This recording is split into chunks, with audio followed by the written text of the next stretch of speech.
Hello everyone, this is David St. Louis, lead scout at Elite Prospects. We just released our first board of the season. This is the earliest board we've ever released, and this time we also added a 400 players to watch list. We assign grades to all of those players, A for the first rounders, B for the potential second or third rounders, C for the mid rounders, and W for the other notable prospects. Our work will hopefully help your viewings this season. We've been watching these players since last year, and we've already accumulated, I think, 1,000 game reports on them or something close to that. So I wouldn't say that we know this class well to start, but we already have a pretty decent picture of it. Of course, it's going to change a lot over the next few months. We project players to a certain spot and then they surpass our expectations or they fail to meet them. This is why you have to continue to watch these prospects even more during the draft season. But this should give you a good idea of who are the top talents in this draft. Our list may surprise you in some spots because we have identified, I think, prospects that are not on other lists. So this may be interesting to you. I suggest you check it out. We released this on the news section of Elite Prospects, and our top 32 at least is public. So you'll see the ranks next to all of those players like always. I know everyone really enjoys our draft meetings, but this is not a board for which we really met like we usually do during the season. It was more of a summer-long process of watching and rewatching these prospects and building our players to watch list instead of meeting once and breaking down everyone and rebuilding our list that way. So for the next ones, you'll get the meetings. For this one, what you'll get instead is me talking about our first top 32 and describing these prospects as we see them coming into the season. It already feels like everyone already knows who McKenna is. He's an elite or even more than elite playmaker. He makes a ton of slot passes per game. He's super deceptive. He's this kind of player who, when he gets the puck, he always knows what he's going to do next. And he has a picture of what's going to happen when he makes the next move too. He manages to influence the entire defense with the puck on his stick and also with the way he moves away from the puck too. So his hockey sense is probably going to top our chart, but the skill level is up there too. If he can become even more physical, better at making plays through contact and improve his defensive game too, he should become an NHL superstar really quickly, despite his size, because he's one of those special talents. I'll probably have a video on him pretty soon on our channel, so I won't dive too deep into his skill set because there's so much to talk about. This is either a quick summary or a podcast on a single player. So I'll make this video and we're going to break down more of what makes him special. At number 2, we have Ivar Stenberg, a left winger who plays for Frölunda in the SHL. Another really smart player who may not match McKenna as a playmaker, but it's also an elite attribute for him. His vision is one of the best in the class. He can make plays through defenders, and he's really good at manipulating multiple opponents too. He's another player who anticipates the game very well, and he knows how to position to get the puck and where to send it next to maximize the possibility of a scoring chance. He makes the game easier for teammates. He's one of those players who make others better because he makes the difficult plays so that others don't have to make those plays as much. And on top of being such a high-end playmaker, his details also improve over the past year. So he can play at the professional level very, very well. He knows how to absorb contact, how to spin off of it. His defensive rotations have improved. He's a very engaged player. He knows when to hold on to the puck, when to get rid of it fast. He makes most of the right plays. Like any young player in the professional league, he tends to try a lot, and sometimes he creates some turnovers, but he manages a lot more good plays than bad ones, and he's someone who can make a really quick transition to the NHL and also perform very fast in the top 6 role because of the great habits. He can score. He has many different attributes, but the playmaking and the professional habits really stand out with him already, and we anticipate that he's going to have a great season in the SHL. At number 3, we have Keaton Verhoeff, a 6'4" right shot defenseman. He was in contention for the number 2 spot for sure too, because he's such a complete defenseman. The only thing that he may be missing at the moment is polishing his skating stride. We think he's pretty quick on his skate still. When he changes direction, when he attacks loose pucks, he can get there pretty quickly, he can close gaps pretty quickly. But it's just the way he turns and deflection in his stride and his pure speed. There are still some aspects that he could still improve that would make him an even more dominant player, because he has pretty much everything else. Verhoeff is someone who can see through forechecking layers and make plays to teammates up ice. He can spin off forecheckers. He's very good at holding on to the puck under pressure and making great plays. Like everyone who tries to be an effective puck mover and create advantages for their team by beating the forecheck and enabling them to have odd man rushes up the ice, he makes his share of mistakes too, or at least he made last season. These mistakes can be costly, but at least he's trying a lot of plays and succeeding in a lot of them, a bit like Stenberg. We want players who want to influence the game and push the offense and make plays defensively too. And Verhoeff can make plays in all three zones, with and without the puck. He closes on opponents fast. He has the range to deny a lot of space in the defensive zone. He can engage opponents, pin them to the wall, win pucks back, and immediately he can find an open teammate and make a play. At the offensive line, he's able to have these one-on-one moves where he fakes one way, goes the other way, he can make passes to the slot. He has a pretty booming shot. There's not much missing in his skill set. Like, everything needed to become a number one NHL defenseman is pretty much there. It's just that he has to refine his reads. They're inconsistent at the moment. And if he can polish that skating stride, get deeper, and I guess more strength would help in general to correct his stride and also to add the speed and the extra quickness that he needs. But these two elements should really improve over the next few years.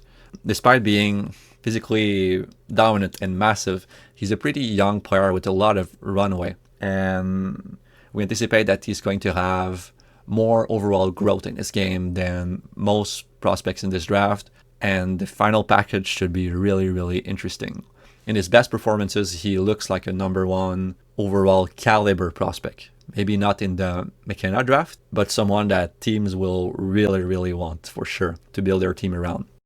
At number 4, we have Ryan Lynn, a 5'11" right-shot defenseman playing for the Vancouver Giants, the favorite of our team, and perhaps right now the best defender in this draft class, at least in terms of technical ability. There's others on this list who might surpass him in defensive effectiveness because they have more size and a longer reach and more strength, and those are all very useful tools defensively. But right now, in terms of technical ability, he's really the best because he's a very mature and advanced player in his reads. He knows the perfect gap to present to attackers a rush. He knows when to angle them to the wall, how to keep them there, how to come in between their body and stick and strip them of the puck without them really knowing that he's going to be able to do that. So he's a mobile player. The skating may not be as good as a Quinn Hughes per se, but it's a high-end attribute still, and he's very agile on his feet.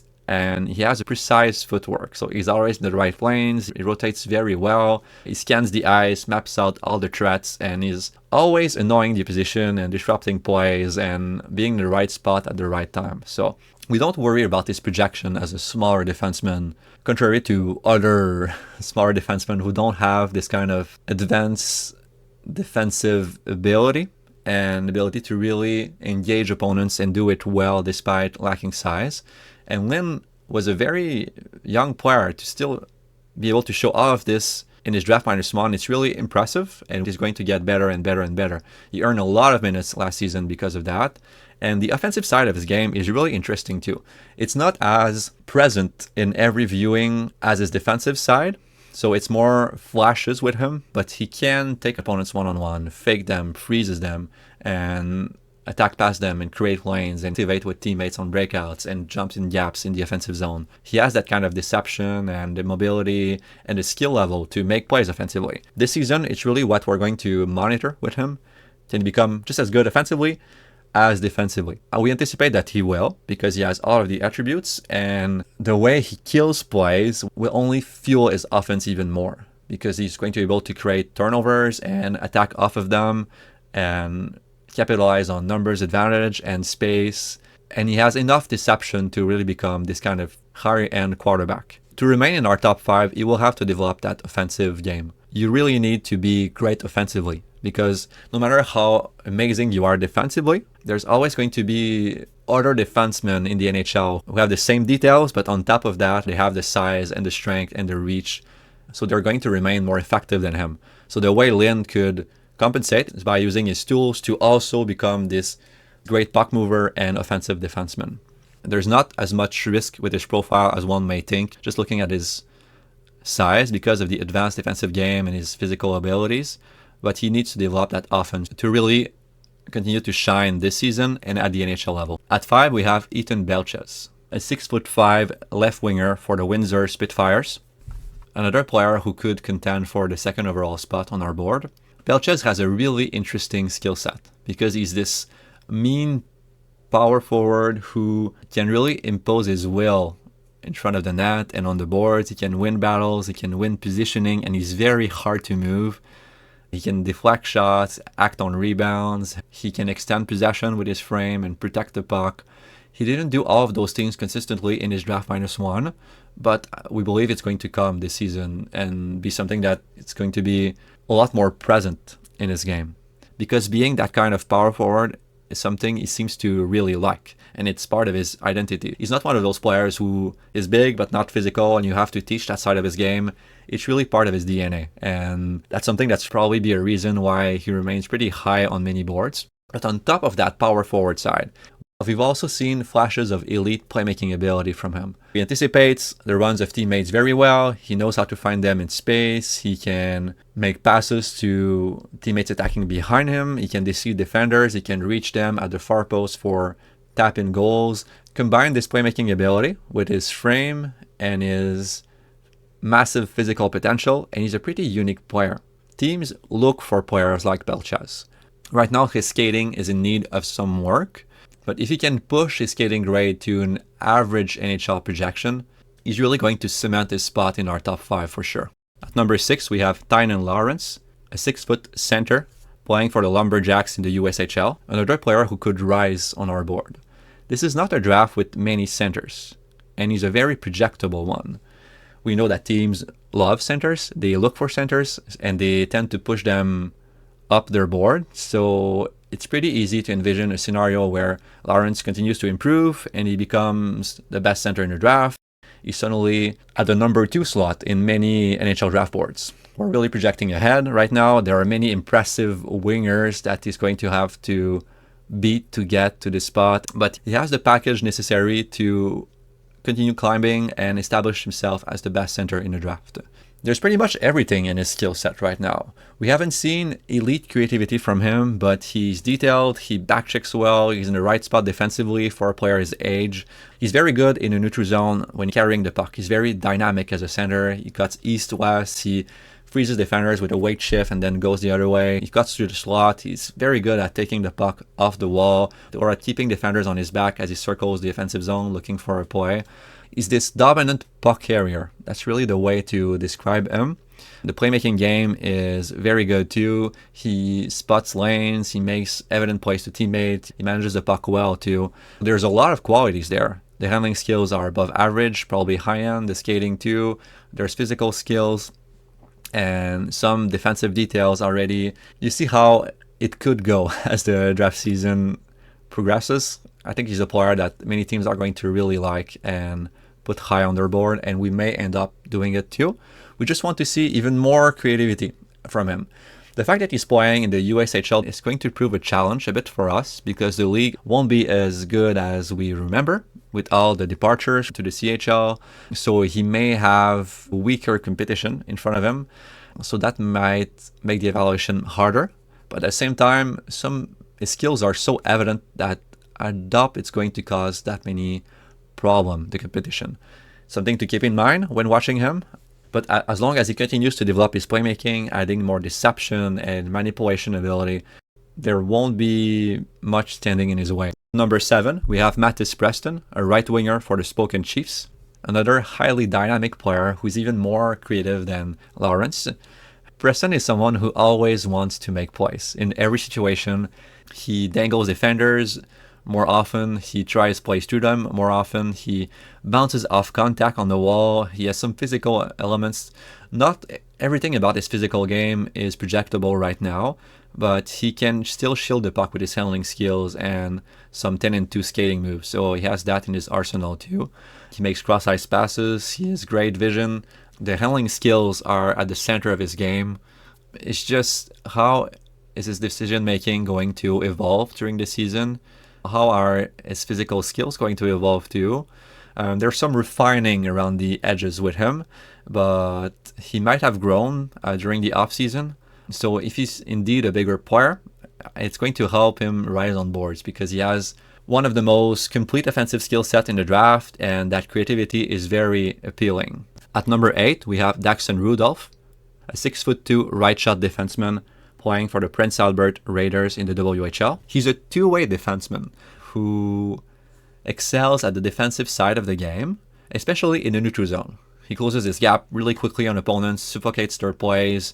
There's no space when he's on the ice. He matches them stride for stride, engages them on the board, and he strips them of the puck. The defensive rotations aspect is not as good as a Ryan Lynn, but we're talking about draft -1 tape, so defensive zone rotations and scanning and being in the right spot, those are all things that improve a lot during a draft season, and after that the defensive foundation is pretty much all there with Rudolph. And he's also showing flashes of offensive ability. He's a great activator who's always jumping in gaps and contributing to the offense by passing the puck around opponents, trying give and goes and moving at the line and rotating with teammates, exchanging possession. He's really in the offensive play. Calling him creative would be a stretch, but he's a facilitator, someone who participates, and usually those players, when they are willing to make plays and engage like this offensively, they do develop more of a creative playmaking side, especially in their draft year. So we'll continue to monitor this with Rudolph. Is he going to become even more dominant offensively? Is he going to anticipate the game even better defensively? But he has all the tools to really rise at the draft and become a highly valuable player for many NHL teams. At number 9, we have Xavier Villeneuve, a 5'11" left shot defenseman playing for the Blainville-Boisbriand Armada in the QMJHL.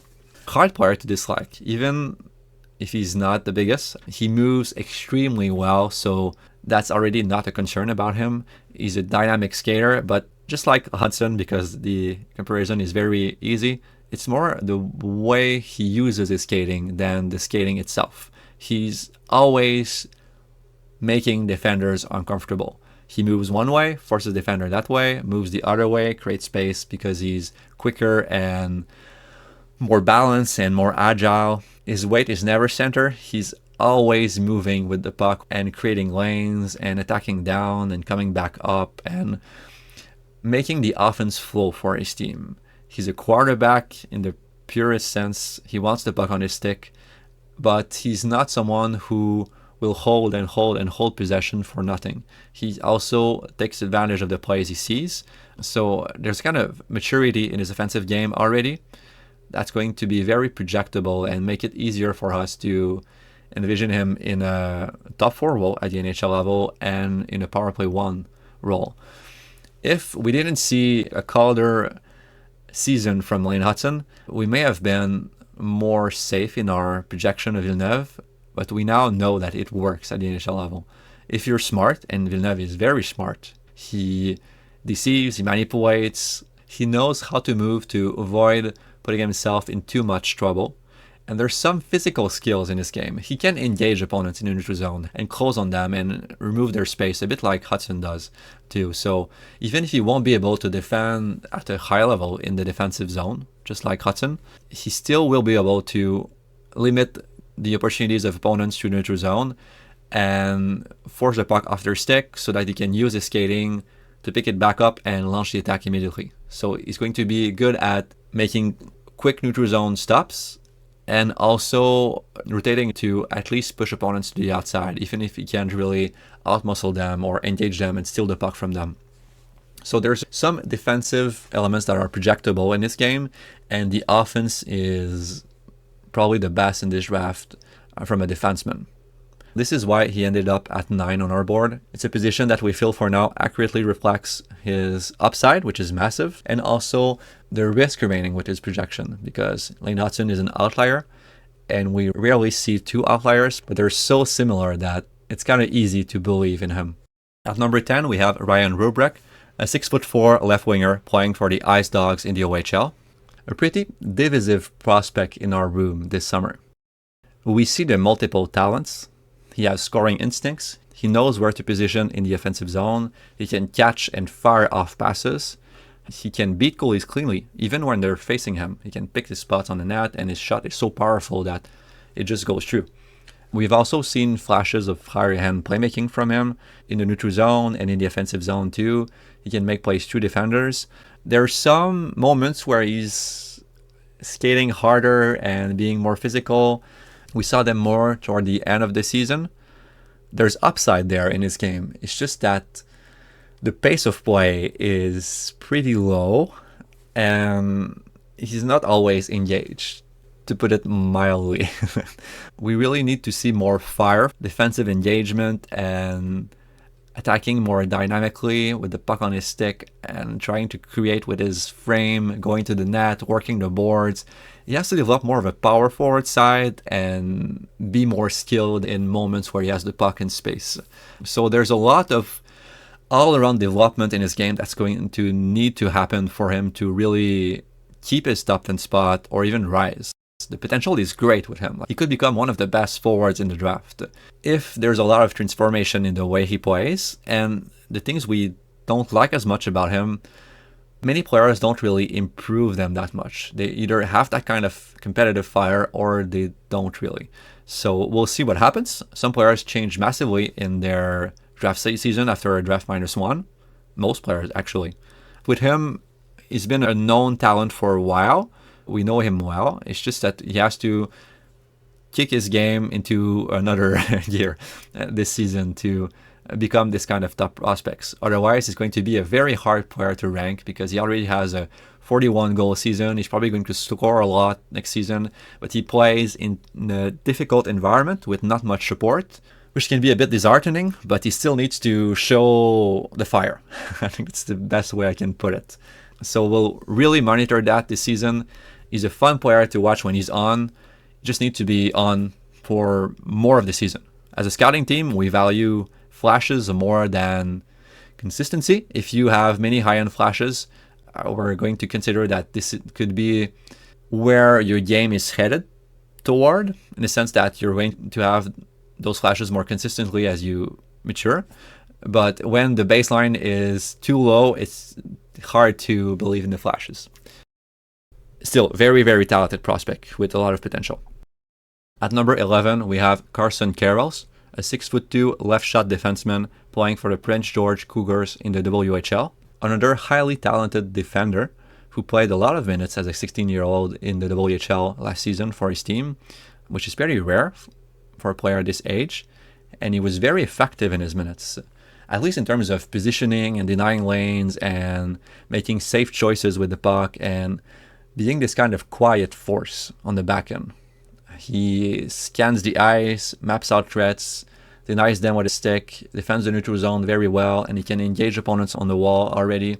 So he's someone who we know he has that side of this game locked in, and he has the tools of a potentially great defender in the NHL. We just want to see more offense. This is a team with a few defensemen in this draft. I said this with Rudolph and Lynn, but with him, there were even fewer flashes of offensive ability. So he has more of a long way to go, and this is why he's a bit further down the board. But we believe he can push his offensive skill and become an even better puck mover, not just making safe plays, but making ones that are going to create advantages for them. At the offensive line, he can make more plays to the slot, find gaps in which to activate, and catch passes and fire off of them. So we want to see more plays that lead to scoring chances at the NHL level from him in his draft season. At number 12, we have Luke Schairer, a 6'2" right shot defenseman playing for the US program. Schairer can do a bit of everything on the ice. He projects as an above-average skater and handler. He has some physical skills. He can engage opponents and make stops defensively. He's very good with his gap in the neutral zone and his stick work. He can match the pace of opponents and push them to the outside, make all of the same plays that I described for other defensemen before him. It's just the success rate on the defensive side wasn't as good necessarily, and it's the same on the offensive side too, because the program last season wasn't very strong and they struggled to be in the right spot defensively, so there were a lot of breakdowns, and offensively they couldn't really link plays together all that often and build towards scoring chances. Schairer would carry the puck out of the defensive zone. He would make breakout passes, and he would try to jump in gaps in the offensive zone and make plays there too. He could become a highly talented puck mover. It's just that there were often no options to pass, so he would try something, get the puck out of the defensive zone to the neutral zone, and then just face a wall of defenders without necessarily teammates in support. So with him, it's more projection because the tools are all there. So it's about thinking ahead, just not to next season, but when he does move on to college to play for Boston University. We think that with more support and offensive creativity around him and players who are more predictable, he's going to become a highly talented puck mover who would be able to escape the forecheck and make plays to the middle to teammates, and also in the offensive zone contribute to the play. He won't be a Villeneuve or a Verhoeff who can really create plays out of nothing, but someone who's more of a facilitator, a bit in the mold of Jake Sanderson with the program before, who was not a high-event offensive defenseman, but had the puck-moving game and the defensive game. Schairer is headed that way.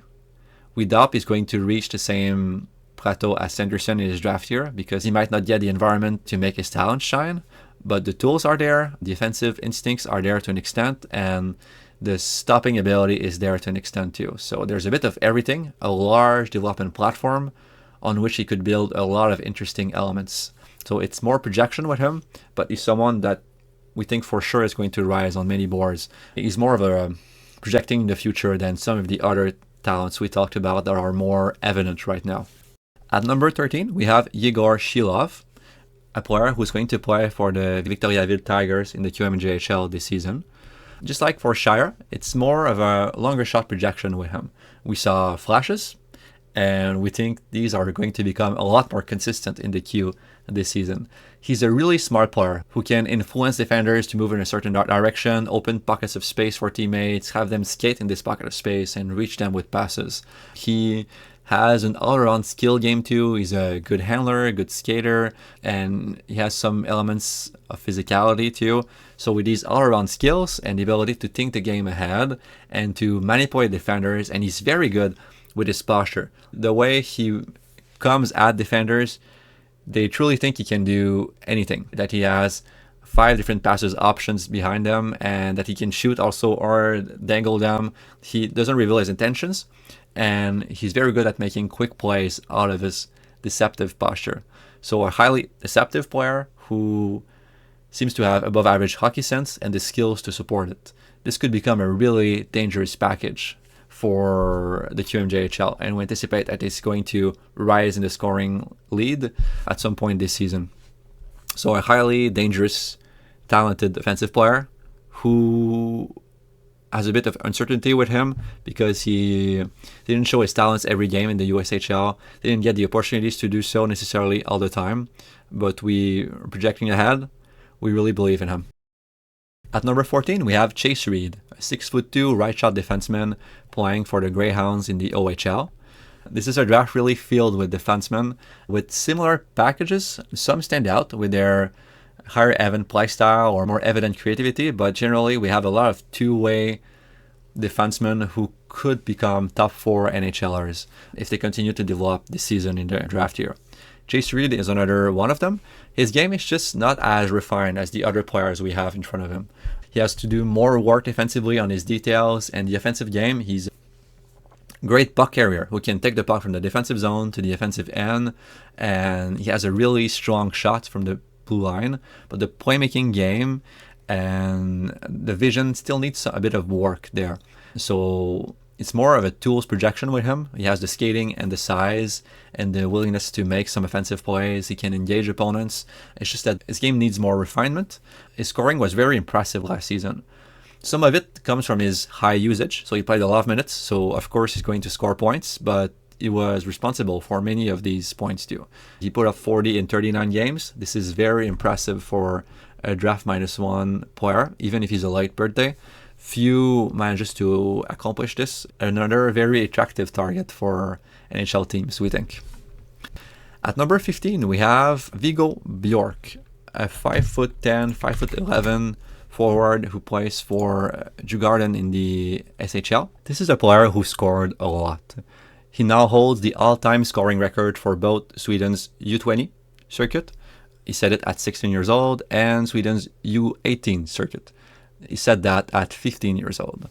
So the production is really in his favor, and it helped him keep this top 15 spot. We do realize we're a bit lower on Björck than most outlets. Some in our team had him higher on their list because they respect the high-end flashes of skill. They see him as a high-end handler who can freeze defenders and make cross-ice passes in the offensive zone, who's very good at moving away from the puck, who has some details defensively, which is why he's already playing at the professional level. Also because he absolutely burned the junior leagues, so he has nothing really left to learn there.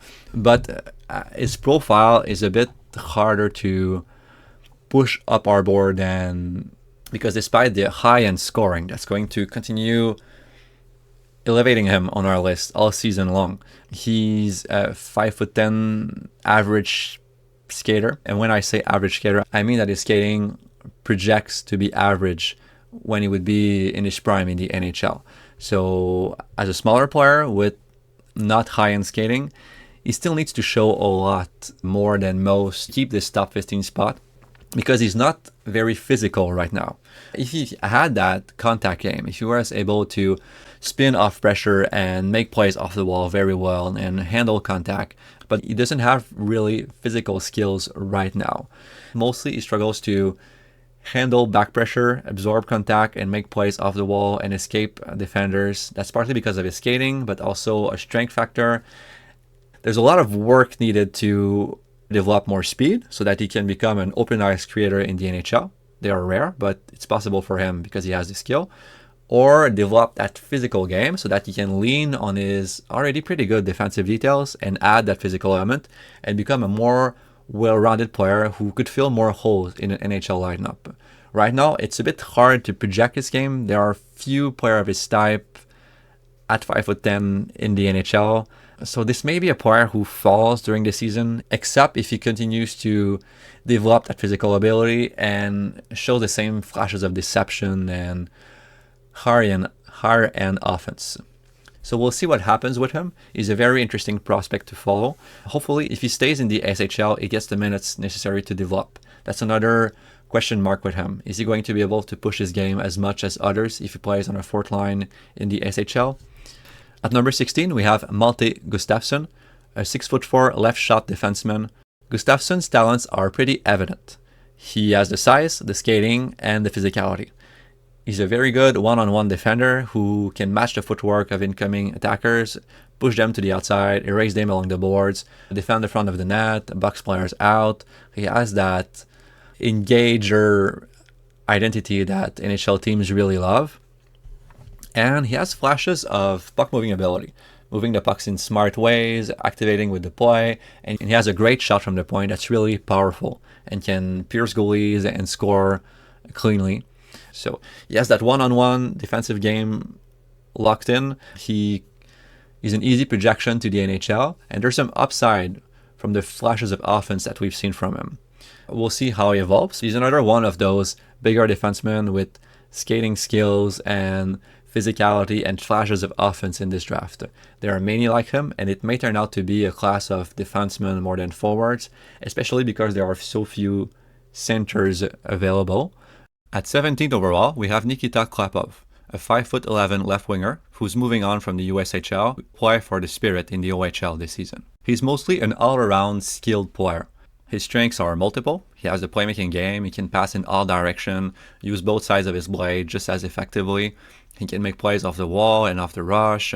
With his shot, he can fire in stride and also off the pass. He has those rush patterns too. He can go inside and outside on defenders, freeze them with weight shifts, drag them one way, attack the other way. He creates space for teammates with his movements. And he can also protect the puck along the walls. With all of those attributes, he's someone who could rise up our board. But we have some questions about the hockey sense, the anticipation, and the timing to really become a high-end creator in the OHL too. So we'll see this season how his development will go. His profile is really interesting, and he has the kind of skill set to really perform well in a system that's highly creative too, because the Spirit plays this kind of free-flowing type of hockey, and with his all-around skills, he could really complement a ton of different line mates and fit well in this kind of system. And the system might also help teach him the finer reads of the game. At 18th, we have Cooper Williams, a 6-foot center who plays for the Saskatoon Blades in the WHL.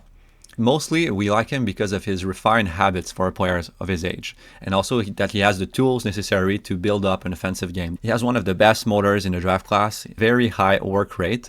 He engages opponents, he seals the puck from them on the wall, he takes away the middle from them, he lands those timely poke checks on them, and his positioning always feels very calculated. In a report, I called him a mini Patrice Bergeron, which is maybe exaggerating for a player who is so young in a junior league, but still it gives you the kind of picture of how he plays. He really takes care of the defensive side of the game first, and then he looks to make plays, which means maybe he could have scored more last season with his skills, but he really focused on building his game from the defensive zone up. He's a connective passer in the sense that he always stays connected with teammates on the ice. He's in the right spot offensively to catch passes and redistribute them to teammates. He makes plays to the back layers of the attack. He can open lanes with deception. He has this short passing game, but more advanced playmaking skills, they only appeared in flashes for him. So it was not something that was very consistent. Again, we want to see if he can develop offensively even more, and he has the tools to really do it because he's potentially an above average skater. He has the physical skills to win battles too, and the passing game that we saw last season. Can he become even more deceptive, even more manipulative, and just able to influence the game on the offensive side the same way he does on the defensive side? But just the fact that he's a center with a pretty advanced defensive game and all of those tools in a draft that lacks center, he's probably going to rise up some NHL board just by default. So another player that's really easy to like, we just want to see some development on the offensive side. At 19th overall, we have Adam Novotny, who's a 6'1" left winger, moving on to play for the Peterborough Petes in the OHL after playing professionally in Europe before. He's a very mature player, someone who's very strong already, who can win battles, seal the puck from opponents on the wall, push back against defenders and attack the net. He's inside driven, and he has the passing game to round out his play too. He uses passing lanes instantly, makes delayed plays, so he can enter the offensive zone, slow down, turn back, and find teammates in space. And he stays, a bit like Cooper Williams, he stays connected with teammates. So he's mostly in the right spot, he's an option, and he can find the next play very fast. So there are some signs of hockey sense there to complement his physical ability and frame and kind of power forward build. He's not necessarily a pure power forward, but he has those power elements for sure. And the defense is pretty advanced too. He played in a professional league, so he learned some habits that his junior counterparts won't necessarily have. His stick is in the right lane. He can play the penalty kill. He keeps defensive side positioning, back checks ahead of the play. There's a ton of things to really like about his profile. The question marks are the skills. Is the skating more than average projection? Can he add that extra gear? And can he become an even better playmaker? So not just someone who can connect plays, but really break defenses open and create lanes through them and make some more advanced plays than what he's capable now. Right now, he's more of a high floor prospect, and the ceiling is more of a question mark. But just that he has this high floor, it's a pretty valuable in any draft, and we think he's someone that NHL teams are going to value pretty high too. So signs of hockey sense, he's pretty physical, he has the passing game and the strength and mature build, a lot of interesting NHL elements. We just want to see him become an even better creator. From 20 to 22, there are 3 of my favorite players in the draft that I think could rise on our next list. We don't have all of the same view on these prospects, but I think they have some highly valuable NHL elements that are going to move them up slowly as we advance in the year. I might be wrong with this, but I really like those next 3 players. At 20 overall, we have Oliver Suvanto, a 6'3" center playing for Tappara in Liga. He's someone who's very strong.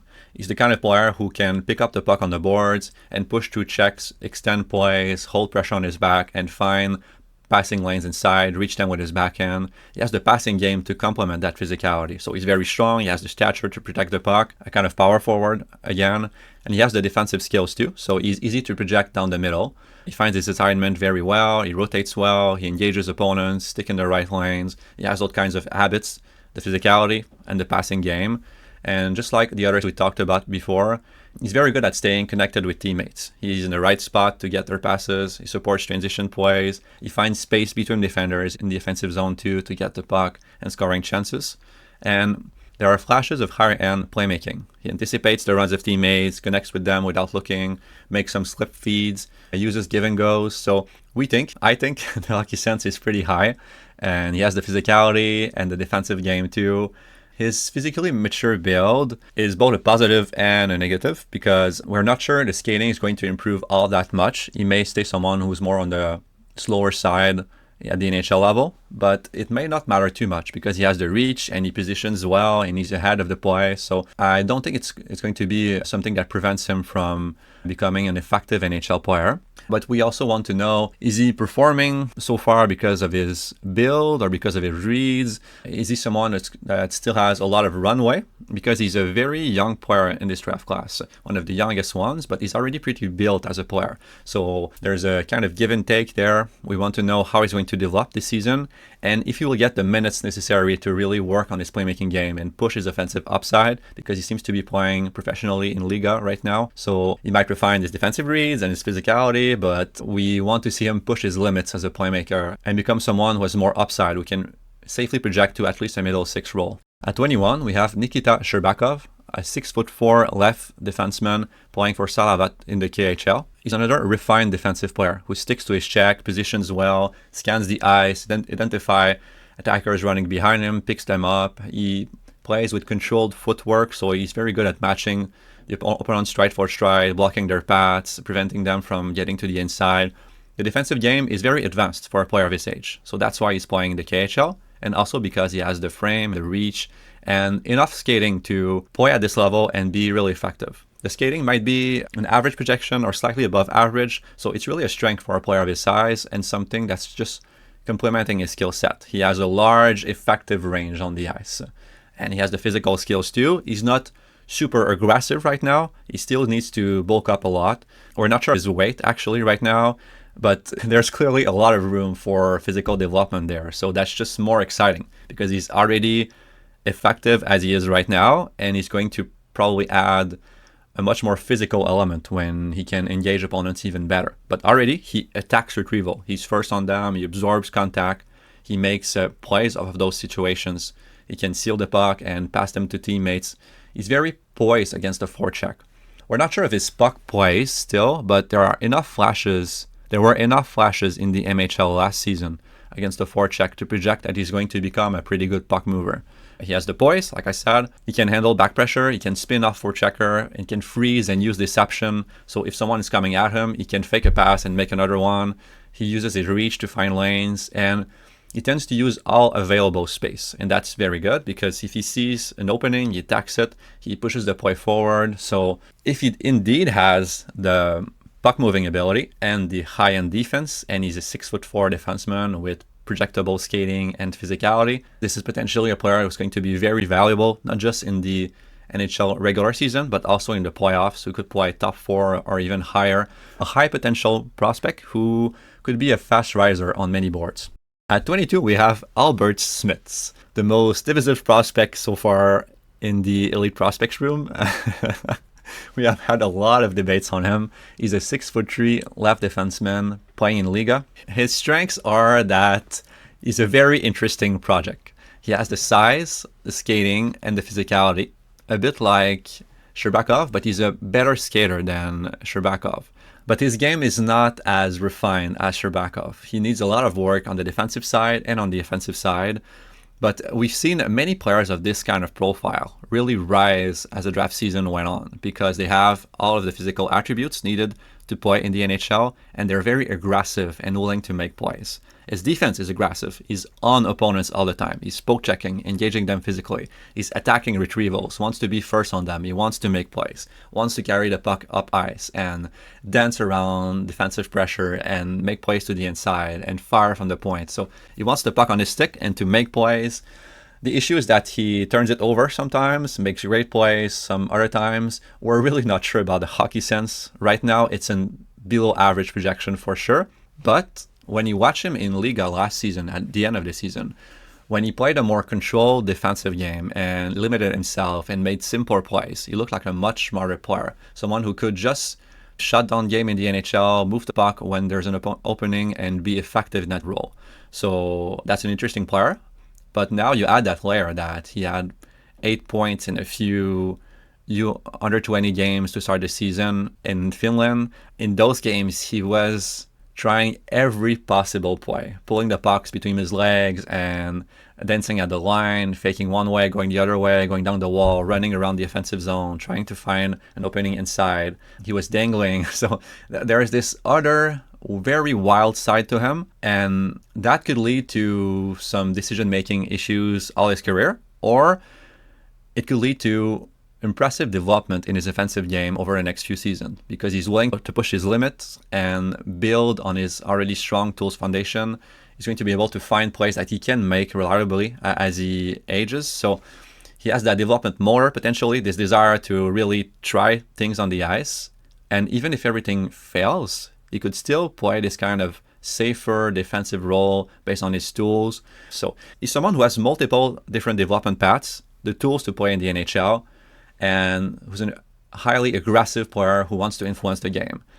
We've seen other players. I'm thinking of Artyom Levshunov, who had a similar kind of mentality and package of ability, who really rose in their draft year and were drafted pretty high. He's not exactly Levshunov. The puck skills are not as good, and the playmaking reads are not as projectable right now, but he's much higher paced than Levshunov, and he wants to influence the game even more, and he's even more aggressive than him, and he has a similar package of skating and physical potential. So a lot of interesting elements in a very, very raw package. This could go in all directions. He could fall down our board, he could rise up massively, he could settle in this spot because of the risk and upside in his profile. He's someone you should really watch. Like, if you have to pick one player in the 15 to 30 range on our board that you want to focus on, Albert Smits is someone who's really entertaining to watch and who has a lot of question marks and just an interesting player to break down. At 23, we have Casey Mutryn, a 6'2" right winger playing for the US NTDP. What really stands out about him is his motor. His feet are always moving, he's forechecking, backchecking, driving inside, cutting lanes with his stick and body. He's a power forward in the making. He's very physical. There's a kind of mean side to his game. He battles, handles back pressure well, turns the corner on defenders and drives the net. He retrieves pucks. He has that kind of net front game where he's screening, trying to deflect shots, and creating chaos around the blue paint. And on top of those skills, what pushed him up our board is that we feel he has enough playmaking vision to become someone who can really drive the play on top of being a power forward. He has the vision to spot teammates behind him across the ice. He makes passes off the wall. He hits those cross-ice seams pretty well, and he has enough handling skills to make plays around defenders. The weaknesses are pretty clear already. There's still question marks about his play driving potential. Is he just a complementary player or someone who can actually develop that next step in his playmaking game? And is he fast enough? The skating is a question mark too. He has the size to compensate for his skating to an extent, and he's not someone who's going to need that much agility to function at the NHL level. He's more of a train north-south, but he needs the speed to back it up. So we'll see how it develops this season. So potentially another high floor prospect. The upside is more of the question mark right now, but it could be there still. At 24, we have Blake Zielinski, a 5'11" left winger who plays for the Buccaneers in the USHL. This is a very skilled prospect. He moves very well away from the puck, ahead of the play. He manages to find space between defenders, times himself with the play well, he anticipates the play. He can shoot off the pass, change the angle on his release. He's a high-end shooter for sure. And we had many flashes of playmaking last season too. Instant passes to the slot, slip feeds under defenders, moments where he would freeze defenders and spot an option behind them and hit that play. And he has the motor to complement his game too. He's very good as F1 on the forecheck, on the back check. He covers the right spot. He repairs mistakes. He skates hard, north-south. So there's some elements of a professional game, and he has the skill to really put up some numbers. The question mark are the skating. Can he get even faster? Can he make those high-end plays even more frequently? He has the off-puck game to complement the shooting, the playmaking game. He's a high-end stick handler, potentially. And he also has a very interesting motor. So this is a player who could rise on our board, but there are some other elements that make us think he might become more of a boom or bust prospect. At 25, we have Elton Hermansson, a 6'1" right winger who plays for Modo Hockey. His main strength is his shot. He can fire from difficult positions, from all around the offensive zone and beat goalies. He can pick his spot on the net and pick apart the coverage of goalies. He has some elements of a physical game too. He can shield the puck, cut counter to defender, escape them, cycle the puck, and he's pretty good at making passes off the wall. From the half wall, from below the goal line, he can spot teammates in the slot, and he has flashy moments in his handling skills where he evades poke checks, slips the puck under defender, gets it back the other way, and again finds teammates in good positions. The issue is that his mechanics are not yet refined. His skating stride is high and pretty short. He will have to work on those mechanics, and there are some question marks about the way he handles the puck too, and the strength is not necessarily there right now. So he's a raw prospect with a lot of runway ahead, who could take that runway, or he could stay someone who always has more question marks around his skills. There are some translatability concerns there, but a lot of potential skills and the potential of a scoring game too. Another raw prospect who could really take off this season, so we'll follow him very closely. At 26, we have Charlie Morrison, a 6'3" right shot defenseman playing for the Quebec Remparts in the QMJHL. His main strength is his defense. He sticks to his check, denies entries with his range, he lifts sticks around the net, he boxes out opponents, he scans for threats behind him and picks them up very easily, he positions well. His motor really stands out. He's very engaged in the play, closing on opponents fast, pinching on them, repairing mistakes. He's always trying to get the puck back one way or another. And he's pretty mobile for his size. Just like other defensemen we talked about before, he has a lot of effective range. He can influence the large area of the ice with his combination of range and skating ability. He's very physical too. He retrieves pucks, absorbs pressure, tries to make some short plays while under pressure. The puck game is more of a question mark, but he has flashes of puck moving ability. He makes instant breakout passes, can fake the forechecker to an extent. He's mostly a defensive projection, but he's someone who was in his rookie season last season. So he might be a late birthday, but he didn't have the runway to become as good as he could be in the QMJHL. We'll see this season if he can take another step in his development, especially offensively. If the offense does develop to an extent, he will keep this spot in our first round for sure, because he might project to a top 4 NHL role. He's one of those new age physical and mobile defensemen that really have a ton of success in the NHL. At 27, we have Oscar Hemming, a 6'4" left winger coming to play for the Kitchener Rangers in the OHL. He's another player whose tools are evident. He has the size, the physicality, and potentially the skating. We're not sure how to grade the skating just yet. He seems to have some speed in crossovers, but some other elements of his skating need work. We'll see how he develops it this season. We know that bigger players sometimes take time to really refine their stride and show their final output power. He's a high activity player. He's always rushing, always trying to beat opponents with his space. He rushes by them, can fire on goalies off the rush and in stride. His shot is high end, or potentially high end. He overwhelms goalies with the power of his release, and he's pretty good at finding space all around the offensive zone to get passes and fire off of them. So he has some scoring potential, but the base of his projection right now is really that he could become a train at the NHL level. With the skating and the physicality, he can really crush opponents on the forecheck. He's very good at shielding possession and running along the wall, and it's very, very hard to take the puck away from him because of his frame and his wingspan and the way he protects it. And he has enough handling skills to make defenders miss too. So a lot of interesting elements in his profile. We're just going to monitor the skating and the playmaking ability to become an NHL play driver and not just a forechecker and someone who takes advantage of mistakes to score. You will have to become more deceptive and make not just the evident plays, but some that are more advanced that really break defenses open and create advantages for the offense. So we'll see how he develops as a play driver, and can he really become that NHL train that teams are really going to love adding to their pool because of the upside potential of his scoring game, and also he has a B game if the upside doesn't work. If he doesn't become a scoring power forward, he could just slot on a bottom 6 and wreak havoc on the forecheck. At 28, we have Chase Harrington, a 6-foot left winger playing for the Spokane Chiefs in the WHL. He's a very dynamic player who only showed infrequent flashes of skill He's a really dynamic skater. He can beat defenders wide. He can fake them with a weight shift and go around them too. He's capable of high value plays in the sense that he lends some slot passes, can make some cross-ice plays too. He makes passes to open teammates off the cycle, and he can be deceptive in his passing too. He manages to power through contact to an extent, but it's more his all-around skills that are really interesting. There's a base, higher level, skill level there with this combination of handling, shooting, and passing. We just want to see him become a more frequent play driver and someone who makes those high-end plays more often. Can his dynamic skating turn into a dynamic rushing game where he reliably makes plays off the rush? Can he win back pucks more often and make plays off the wall more often? Can he deceive defenders more often using his skill and handling? So we'll see where he ends up. There's some boom potential in his profile, but a lot of uncertainty too. He should move into a bigger role with Spokane this season, which will help him get more offensive opportunities and show his skill, and also play off teammates that are more creative. So he might become this evident high upside prospect, but again, we'll need to monitor his progress this season.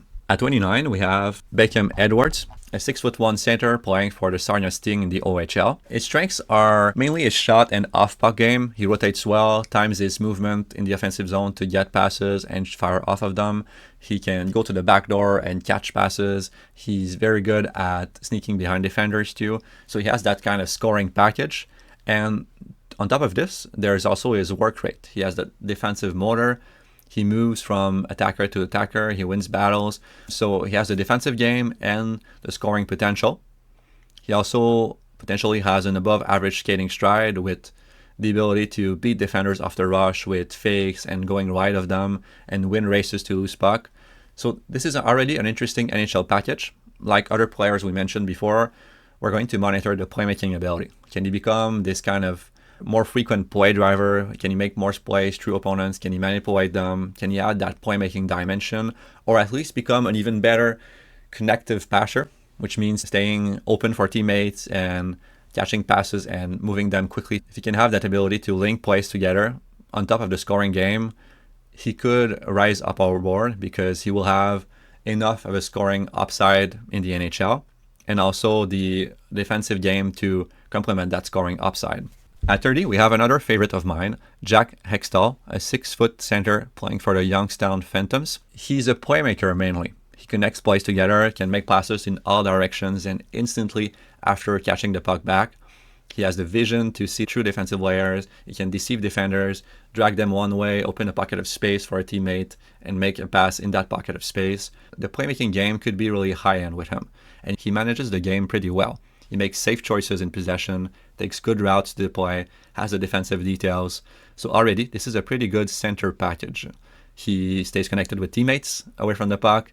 He makes give and goes. And he has a bit of a physical game too. He wins battles, goes to the net. The issue with him is mainly his pace of play. The skating is a question mark at this stage, and he's probably going to play in a lower pace league in the USHL this season. We know that the USHL lost many of his main talents, so the caliber of play may drop a bit.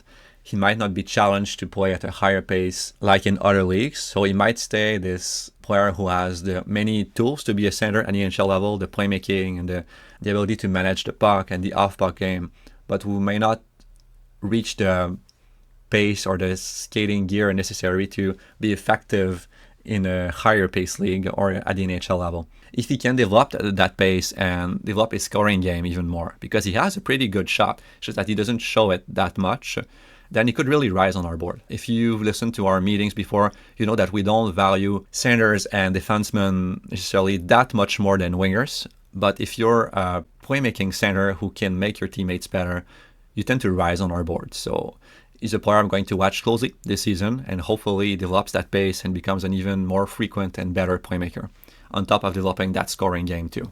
At 31, we have Lars Steiner, a 5'11" right winger playing for the Rouyn-Noranda Huskies in the QMJHL. His habits are really great. He puts in a full effort on the forecheck and back check. He cuts lanes. He finishes hits. He reloads above the play, ahead of the play, to ahead of turnovers. And he creates his own turnovers with his checking game. And he turns those steals into more offense. He attacks retrievals, wins them, wins battles. He was a pretty mature player last season for a 17-year-old in a junior league in terms of habits and also winning battles. His shot is pretty high-end. He can fire from all around the offensive zone and beat goalies. There's a lot of power behind his release. And he can find teammates in all sorts of positions. Downshift or accelerate to reach passing lanes. He has this kind of short passing game that's very effective. The question mark with him is all around skill level. Is he someone who has the playmaking ability and scoring game to reach a top 9 role? Or is he a player who matured earlier in terms of details and the way he plays the game and now is very effective because he plays a lot of minutes, but won't necessarily reach scoring role at the NHL level just based on his details and short passing game and the flashes high-end shots. So we need to see more playmaking, just like the other players in front of him, and more NHL play driving style, so making more difficult plays more often. And finally, at 32, we have Viktor Fyodorov, a 5'10" center playing for Schairer in the MHL or Torpedo in the VHL. He's another projectable center who needs to work on developing more of a playmaking game to push his upside. So the defense is pretty great. He takes good routes, moves ahead of the play, he positions well, his stick is in the right lane, he scans the ice constantly, always mapping out attackers and options. He makes plays very quickly. And for a smaller player, he has the physical ability. He wins battle, can spin off defender and make plays to the inside. He's very talented at keeping the puck even under back pressure. And he's very inside driven too. So despite being a smaller player, that physical side of the game is not really a concern. That projects well. It's just the offensive upside and his skating. Can he become even more pacey, even more fast and quick on pucks? Can he develop that offensive explosiveness to still generate scoring looks at the NHL level? And the all-around skill level and the playmaking ability, we want to see him push his scoring upside. And is he going to be able to do this playing 11, 12 minutes in the VHL sometimes? So hopefully he gets the necessary offensive opportunities this season to still push his offensive game. But he's for sure going to learn even better professional habits playing in the professional league already. And his profile seems to be one that sticks at center as he rises in level, despite his size. He's a favorite of our Russian scout, Dylan Griffin. So this is the end of our top 32. There are many other players who could have made the cut for sure. Our individual boards varied widely and we discussed many other prospects. This is just a first list. And it's one that's going to change even more than the ones we're going to make after that because it's mostly based on draft -1. We watched the Incline and we sent people to the Incline and we really dissect those players in their first tournament of the year. But this is mostly based on their play last season. Hopefully some of it stays accurate and hopefully we learn a few new things watching these prospects during the season. This seems to be a really great draft class. We have an elite player at the first echelon, then a top 5, top 10, top 12 that seems to be very crowded with potentially dynamic forwards and a lot of very interesting defensemen who project to potentially top 4, top 3, top 1 defensive role in the NHL. And a few potential risers. I named 3 of them that I really like between 20 and 22. Oliver Suvanto, Nikita Shcherbakov, and Albert Smits. We'll see where they end up. It's going to be fun to look back at this podcast and this list to see if we were right or wrong on these prospects. But this is really a draft class that you should follow. More than the previous ones, it's not just strong at the top, it's also very deep. We rarely have this many players in contention for an A grade, and we struggle to just limit our first board to 32 names. So this is pretty rare. A really great class that's probably going to be very fun to follow. So continue to follow this channel. I'm going to release more videos on the top prospects very soon. I have one coming out on Ivar Stenberg. I'm going to make one on Gavin McKenna. And all of the top defensemen and all of the top forwards I talked about, breaking their games, breaking their highlights. So if you enjoyed this, please like and subscribe. And you can check out our top 32 list and our players to watch list on the Elite Prospects website in the news section.